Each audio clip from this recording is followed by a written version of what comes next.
Good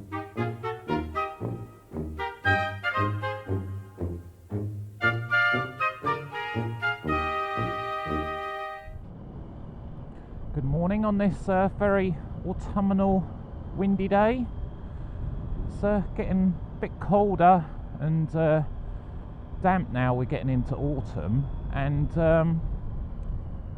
in this vlog I want to talk about the taboo subject that people commonly talk about in this time of year is winter riding, and that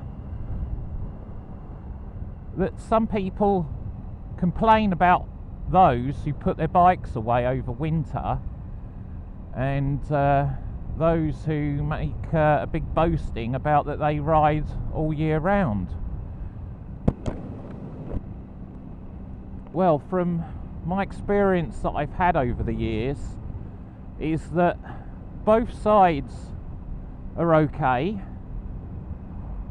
but you have to be incredibly more cautious over winter, obviously, and even this time of year now, because the weather is getting much colder, the roads are colder, your tyres are going to be colder, it's going to be wet, slippery. As soon as the frosts and ice starts coming, they start putting grit down on the road, salt down on the road, and as that stays damp over the whole day, and as the roads don't warm up, it doesn't evaporate away, that it's just going to become incredibly slippy out there. And you know, I can understand why people are going to put their bike away.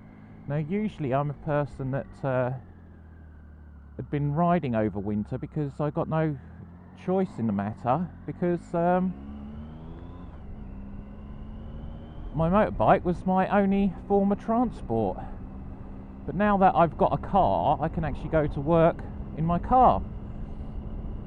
Now, I'm going to be putting my bike up over the winter to an effect of that most of the time it's probably going to be put away because I want to do some work to the bike. I know in a vlog I did, probably I had a look, and it was about 2 years ago, saying about getting my fairing resprayed after putting a bit of a scrape on it. But I was going to get that done, but this year I'm definitely going to get it done over this winter time. So come spring I should have a new looking fairing on, and I need to get the other one sorted out, because coming back from work one day I ended up running over a blinking brick, following behind a car coming out of a village called Buis, and straight away underneath this car appeared this big massive house brick, and I had no other option than to hit it. Now, in those kind of situations, when you have something like a house brick or even like a dead animal in the road, never try to brake, never try to suddenly swerve out of the way, because if you were to glance and bang into it, when you're braking hard or trying to swerve quick out the way, you could end up losing traction, and down you go. So sometimes it's better to actually just hit these things square on and keep your bike upright as best you can, because the bike is gonna want to keep stable if it's kept upright. Anything that's throwing it off balance, either you or the fact that you're braking, steering, manoeuvring out of the way of an object, is going to throw the balance off the bike, and then boom, down you go. And that's the majority of the reason why, say, like people have accidents. It's because you've basically just lost balance off the bike. The bike's not wanting to go in the direction it's wanting to go. Now, one thing I learned is like tank slapper, and I had a tank slapper fairly recently, and I actually bruised my leg actually banging it on the side of the bike, because the bike slipped about. And the reason why I'm going to be putting it away over winter, because the roads that I go on here, this road isn't too bad, it's quite a good road, but the other roads which are actually national speed limit, which you can do 60 on, are an actual million times worse. The road surface, you see, like even this one, it's got like road chippings put on it, but there's areas that are worn away that you can see that are a bit shiny. But on this other road that's national speed limit, it's a narrower road, and in places the road is rutted. It is also worn completely smooth, so the whole surface is shiny, and you have farm vehicles coming off the road putting muck on the road. Now in this part of the country, in east of England, a lot of the soil round here, especially like in a valley area where we're in the Store Valley here, that it's going to be clay that's coming off the fields. So all that clay coming off the tyres of the tractors and any lorries coming out of muddy roads are putting this very fine slick all over the road surface. And I tell you, that is as bad as oil. I only just opened my throttle a little bit to try and overtake a car. I'm going to show you a clip of me fishtailing it and go whoa. I'll show you that now.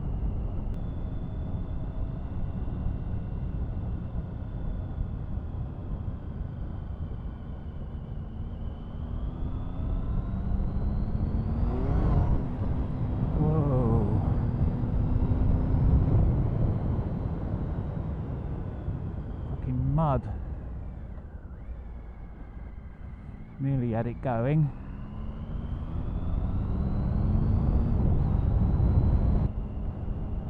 And as you can see in the video, and that it flipped around a bit, but also about these tank slappers, one thing I learned was get low down on the bike. Don't be sat upright on the bike hoping that the bike's going to slow itself down and right itself, and that you have to get low.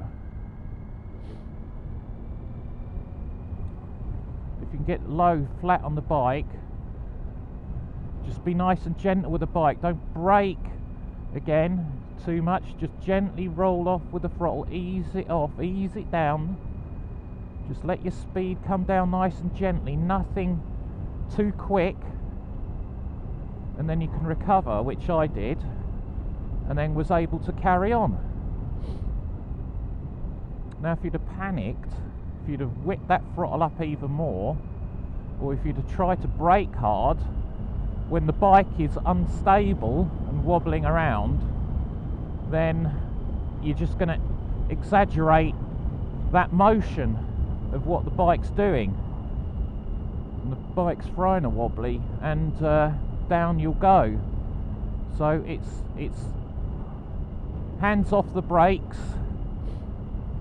in that situation, low down, just be natural with the bike, hold onto the bike and just gently ease off on that throttle, just gentle, just really nice and slow, nothing too quick, nothing too harsh when it's wet and slippery, and then you should recover from anything like that. But you know, you sometimes don't know when those situations can occur, because I had a look at that road, and I can see where it was dry and it was running dry, and I thought, right, okay, I'll go run into that and I'll be able to get past that car.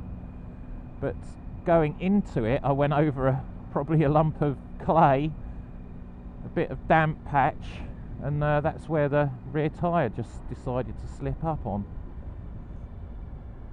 And the rest of the road wasn't particularly too nice further on. It was all muck onto the road. So yeah,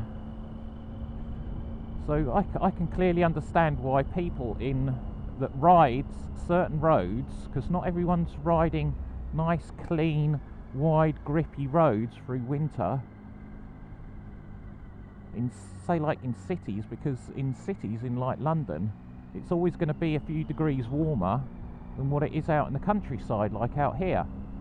So you might be able to ride your motorbike into London and you haven't got any ice or frost, but out here and the sticks in the countryside, you're going to have frost. Let's say you're going to have mud on the roads, and it's going to be very tricky riding.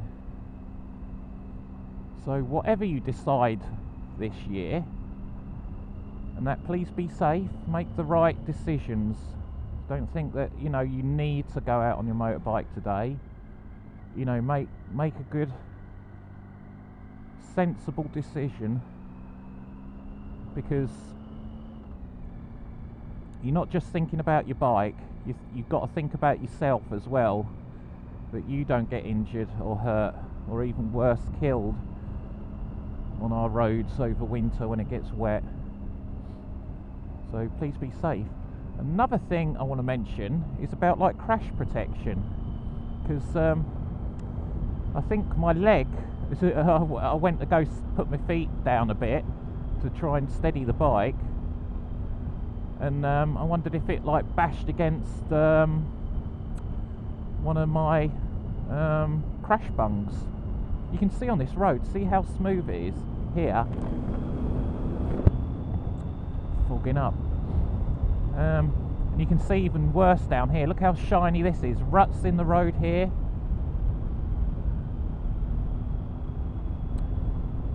And you can see that brown colouring to the surface. That's all the mud and clay, and when that gets wet on this slippery surface that's got no grip on, it's incredibly slippery.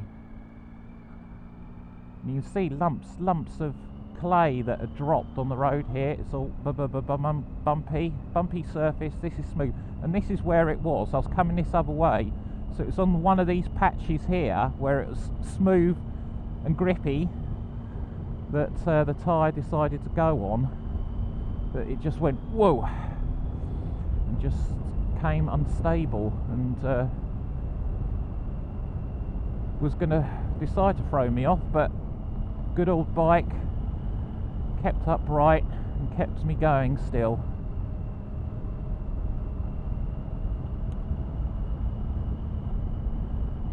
So yeah, I was talking about the crash protection on bikes. That are they a help, or could they be a hindrance to you, to actually, in a crash situation, are they going to actually cause you injury? It depends where you've put them on the bike, obviously, but if you go down, and these things are not soft, they're not meant to give for your flesh, they're meant to give and scrape for the hard road surface,